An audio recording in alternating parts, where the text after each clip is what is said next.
Stay with us because we're going to bring in right now Peter Baker, MSNBC political analyst and chief White House correspondent for the New York Times, and Dave Ehrenberg, former state attorney for Palm Beach County. Welcome, guys. Listen, Dave, quickly, based on what we know about this lawsuit, do you think it has teeth? Because the Wall Street Journal is standing by its reporting. Would the Journal risk a lawsuit like this if it didn't have what it sees as irrefutable proof? Peace and welcome, friends. Today we're diving into a case that's not only shaking up America, but sending shockwaves across the globe. We're talking about the explosive Jeffrey Epstein investigation, and more specifically, a highly controversial letter that's now being linked to none other than former President Donald Trump. The media is in overdrive. Major outlets like MSNBC, the New York Times, and the Wall Street Journal have been intensely covering this story. The letter in question has reignited old suspicions and raised new questions about the depth of Trump's ties to Epstein, who was infamously accused of deeply immoral activities involving underage individuals. Former Palm Beach State Attorney Dave Ehrenberg has weighed in, stating this lawsuit filed by Trump's legal team is not really intended for the courtroom. In his words, this lawsuit isn't about winning in court. It's about influencing public opinion. The Wall Street Journal would never risk publishing something this sensitive if they didn't have solid evidence behind it. So here's the big question. If Donald Trump didn't write that letter, if it's a fabrication or forgery, then why hasn't his legal team or the FBI officially challenged its authenticity?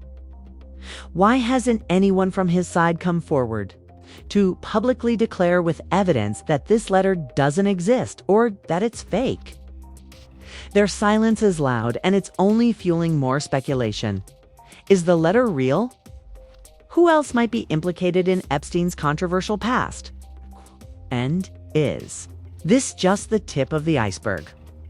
Wouldn't Kash Patel, Dan Bongino have access to the Epstein files? Wouldn't they come out and say, this letter doesn't exist?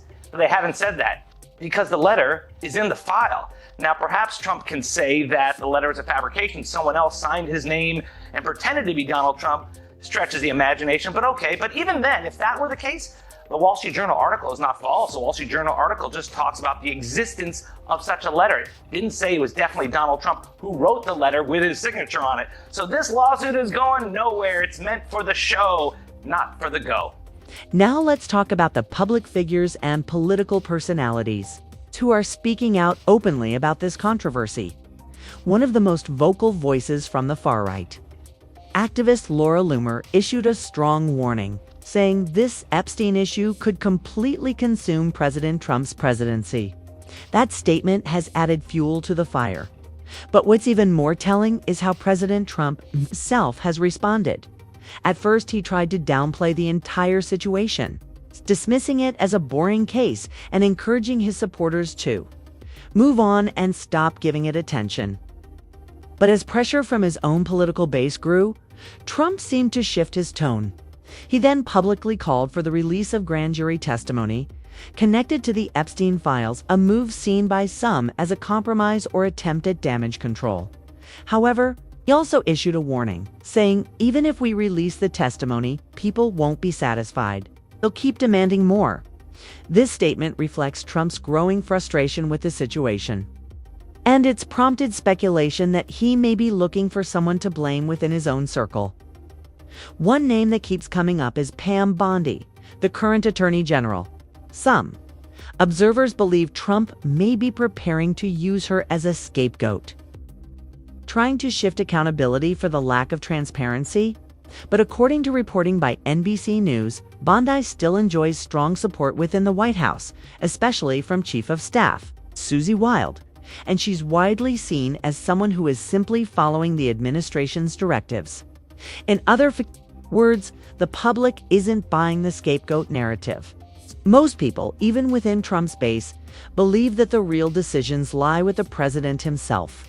Yeah, the letter is fascinating because it does pour gasoline on it. It doesn't, on the other hand, answer the question that a lot of people have, right? The letter doesn't tell us something we didn't really know about Donald Trump. We knew he was prone to crude sexual banter. He used his locker room banter, he once said, of his Access Hollywood tape.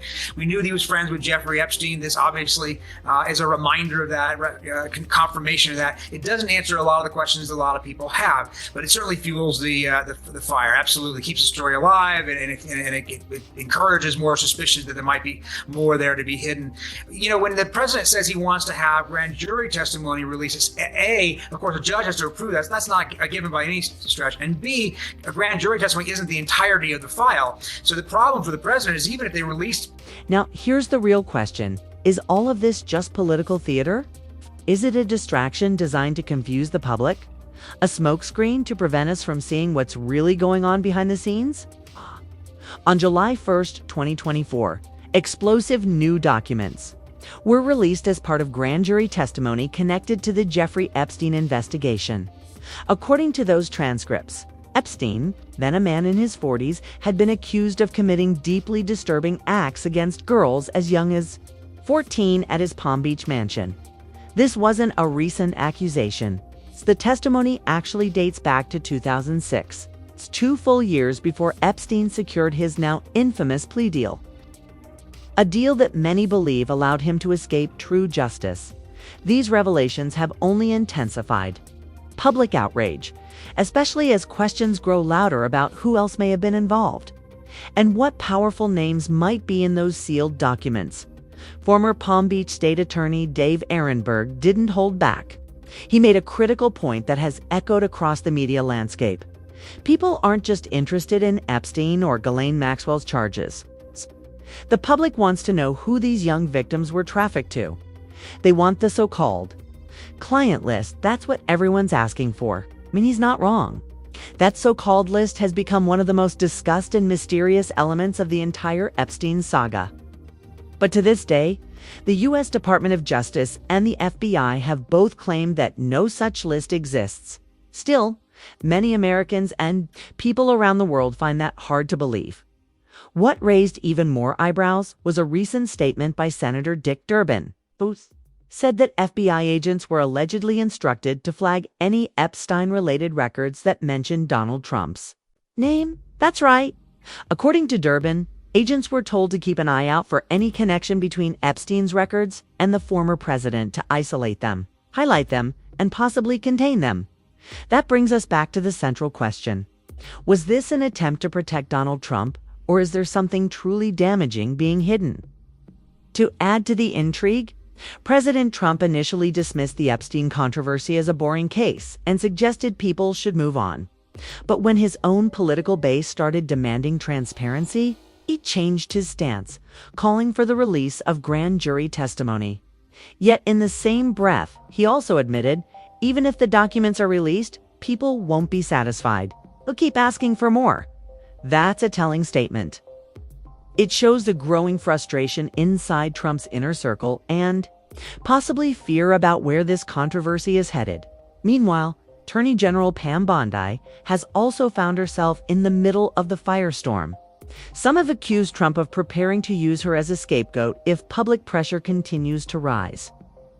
However, NBC News reports that Bondi still has strong support within the White House, particularly from Chief of Staff Susie Wild. She's seen as someone who follows orders, not someone making independent decisions. So once again, the spotlight turns back to Trump himself, because for many in his base, the responsibility lies with him. And now we turn the question over to you. Do you think this is the moment when Trump finally gets caught up in the Epstein scandal?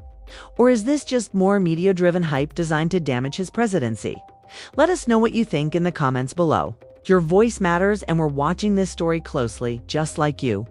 If you found this video informative, be sure to like, share, and subscribe to the channel for more deep dives and analysis on global headlines. Until next time, stay informed and take care.